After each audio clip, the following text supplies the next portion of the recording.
Hi guys, we are going to read chapter 19. We are so close to the end. Just a few chapters left. So here we go. Chapter 19.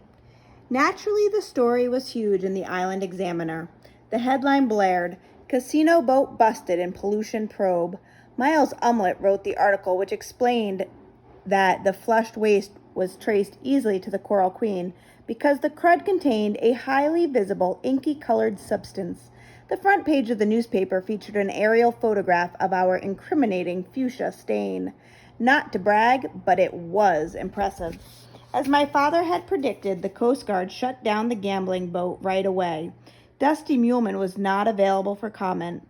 Miles Umlet and a couple of other reporters called our house and left messages. They all wanted to interview Dad now that his accusations against Dusty had proven true. The old Payne Underwood would have eagerly picked up the phone and ranted, but the new Payne Underwood took Donna Underwood's advice and let it ring off the hook. My father didn't need to say anything to the newspaper because everyone in town knew the truth by now. They knew he was right about Dusty after all. The following morning, Grandpa Bobby borrowed Dad's pickup and drove to Miami Beach to surprise Uncle Del and Aunt Sandy. He said they were really happy to see him alive, but after a while they started acting kind of nervous and weird. They were probably freaking out trying to think of a way to explain how they'd spent all that money my grandfather had left in the bank box. A day later, he returned to the Keys and stayed with us for a week. One of the neatest times of my life. Even Abby got jazzed. Every night we'd stay up late listening to his Caribbean adventures. In the daytime, we went snorkeling or crabbing or wakeboarding behind the skiff. One afternoon, we took a metal detector to the sandbar where all the drunk tourists from Miami hang out, and we found $13 in change, 4 rings, 2 bracelets, a brand new Swiss Army knife, and somebody's gold molar. Suddenly, over breakfast one morning, Grandpa Bobby announced he was leaving. "Where?" I asked. Dad answered for him. "Back to South America." Grandpa Bobby nodded. "You're not going to come hunting for me, are you, Payne?" "I want a promise." "You've got it," my father said, not happily. Grandpa Bobby hitched a silvery eyebrow at my mother. "Donna, I'm counting on you to keep this hot-headed husband of yours from running off the rails." Mom told Grandpa Bobby not to worry. "We'll miss you, Pop," she said. "But why are you leaving?" Abby blurted. "Why won't you stay here with us?" "It's tempting, Tiger. It truly is," my grandfather said. "But don't forget, the U.S. government thinks I'm dead. When the time's right, I'll be proud to march into the American embassy and stamp my fingerprint on a piece of paper and clear up all the confusion. But for now, it's useful that certain folks don't know I'm alive. I've got some important business to clear up before I can come home for good." My sister bolted from the table, but she didn't get far. Grandpa Bobby snagged her as she dashed by and pulled her into his arms. He used his faded bandana to dry her cheeks. "What if something bad happens?" Abby cried. "I don't want you to die for real." "But I can't live for real until I finish this thing," he said. "Please try to understand." He fished something out of his pocket. "These are for you, Abby. It's only fair since your brother got the Queen's coin." Abby's eyes nearly popped out of her head. "Whoa," she said under her breath. We all leaned in for a close look at the 2 green earrings. The stones were small, but the color was brilliant, like reef water. "Emeralds," Grandpa Bobby said. Mom was dazzled too.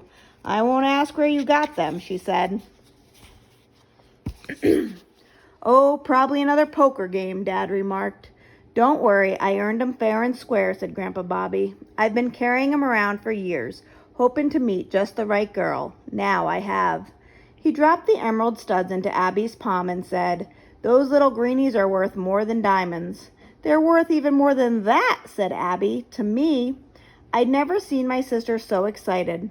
After Mom helped her put on the earrings, she ran to check herself out in the hall mirror.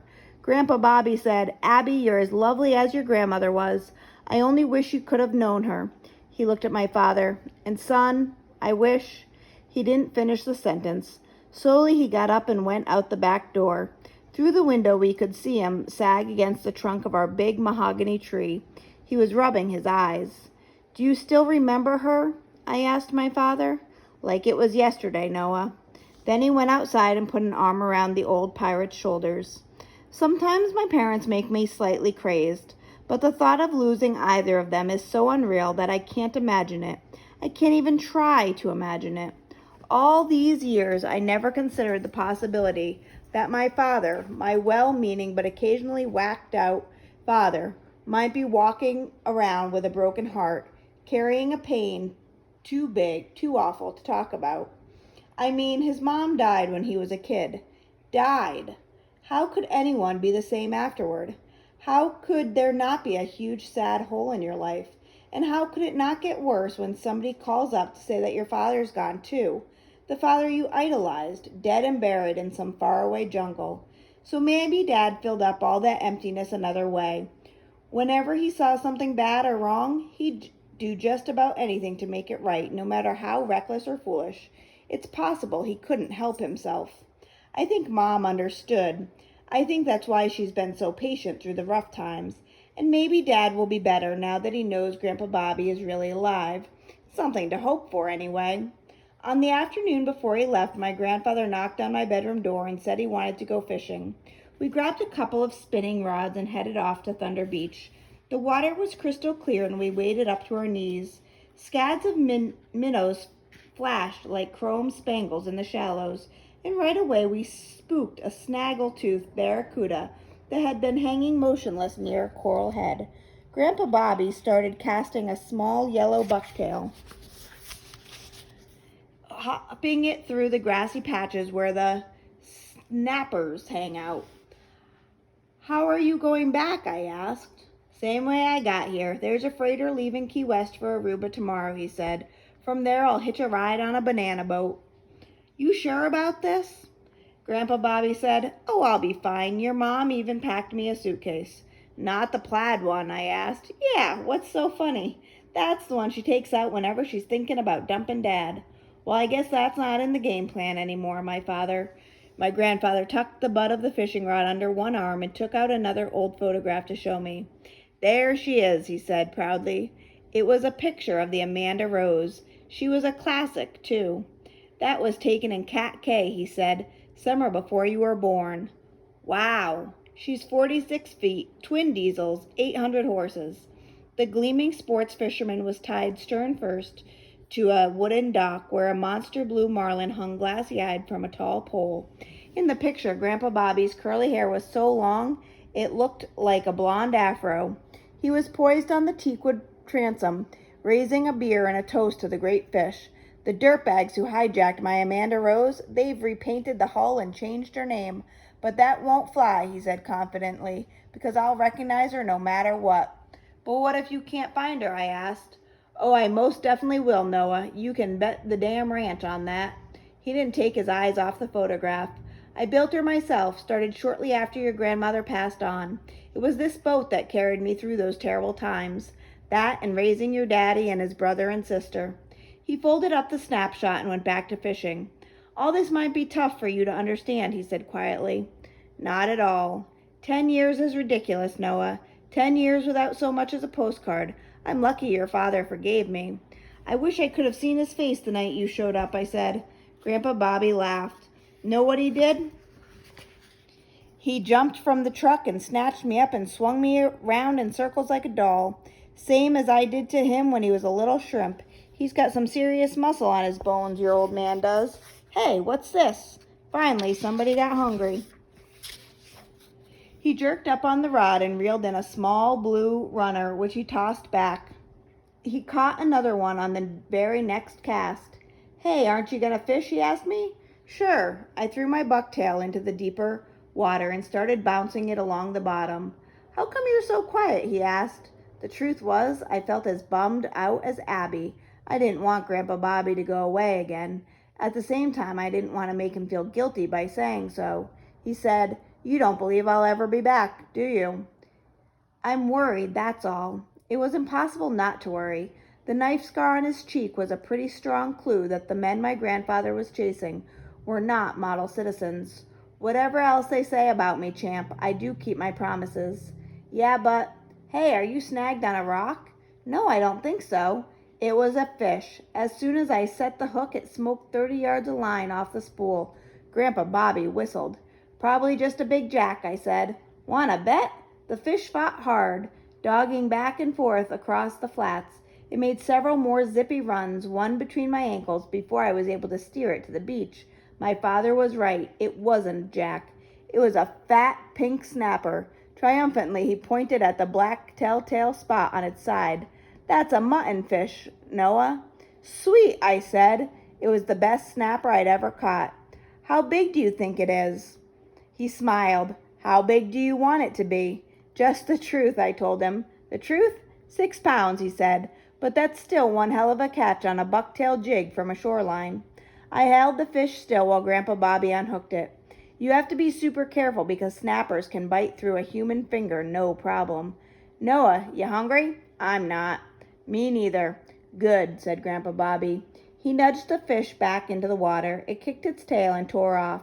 "Must be some kind of mystic Underwood karma," he said.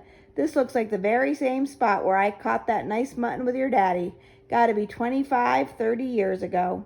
"How big was yours again?" I knew it was either 14 or 15 pounds, depending on who was telling the story. I was curious to hear which version Grandpa Bobby was in the mood for. He said, "Your daddy recalls it as 14 on the button, and his memory's likely better than mine. Still a beast." "Yeah, but you got your whole life to catch one bigger. You'll do it too, there's no doubt in my mind." "Because of the karma?" "Something like that," he said. "You done fishing?" "I think so." "Me too." We put down our rods and sat on the sand. With the change of tide, a breeze had kicked up, blowing it from the direction of the lighthouse. We could see 2 tankers and a cruise ship, all northbound in the Gulf Stream. Another loggerhead turtle surfaced in the chop off the beach. It was twice as big and crusty as the one I'd seen with Abby and Shelley. This time, though, I didn't need to jump in and scare it away. Today, the water looked perfect, the way it was a million years ago, before people started using the ocean as a latrine. Today, it was awesomely pure and bright and totally safe for an old loggerhead to browse the grassy flats. Chow down, chill out, take a snooze. "Don't be surprised," Grandpa Bobby said, "if one sunny day you're swimming here at the beach, or maybe just taking a stroll with some girl, when a certain magnificent 46-footer comes hauling butt over that pearly blue horizon, yours truly up in the tuna tower." The thing was, I could picture the moment perfectly in my mind. All I had to do was close my eyes, and there was Robert Lee Underwood streaking across the waves in the Amanda Rose. "Now, Noah, I'm not telling you to sit around and wait for me. That would be downright pathetic." He laughed and chucked my arm. "All I'm saying is, don't be surprised when the day comes." "I won't," I said, "not even a little bit." And that is the end of chapter 19. Bye.